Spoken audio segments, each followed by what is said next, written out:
Berbagi adalah proses saling memberi dan proses saling menerima. Faktanya, manusia itu makhluk sosial. Dia butuh orang lain dan saling membutuhkan.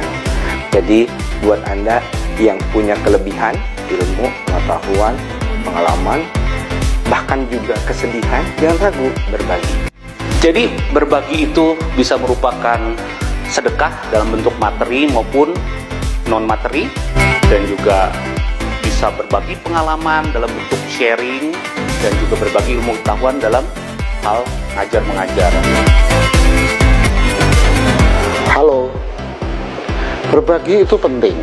Seperti halnya kita hidup di organisasi sehebat United Tractors. Kita hidup dalam suatu komunitas, kita hidup dalam suatu organisasi yang tumbuh kembang, yang kuat. Kenapa bisa demikian? Karena kita saling berbagi. Berbagi di antar generasi yang sama, maupun berbagi dengan tulus ikhlas antar generasi. Menurut saya proses berbagi itu sangat mudah untuk dilakukan. Misalnya kalau kita punya pengalaman, kita bisa sharing best practice. Kalau kita punya ilmu tertentu, kita juga bisa sharing dengan teman-teman, dengan kerabat kita. Berbeda dengan proses mengajar atau teaching yang sifatnya lebih monoton dan satu arah, sharing ini bisa kita lakukan dengan dua arah.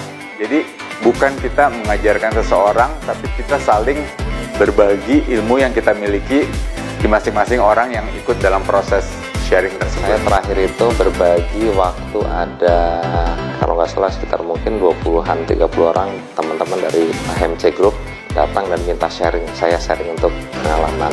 Tapi ada juga kalau sharingnya sifatnya one on one, gitu ya. One on one ini kalau itu rasanya akan lebih sering, ya. Contohnya yang saya lakukan adalah saya sering melakukan coaching, terutama dengan teman-teman yang di bawah saya secara langsung.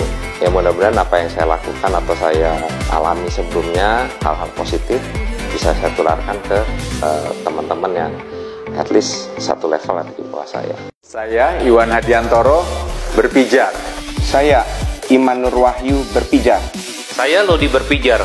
Saya Edi Sarwono berpijar. Saya Idot Supriyadi berpijar. Kamu?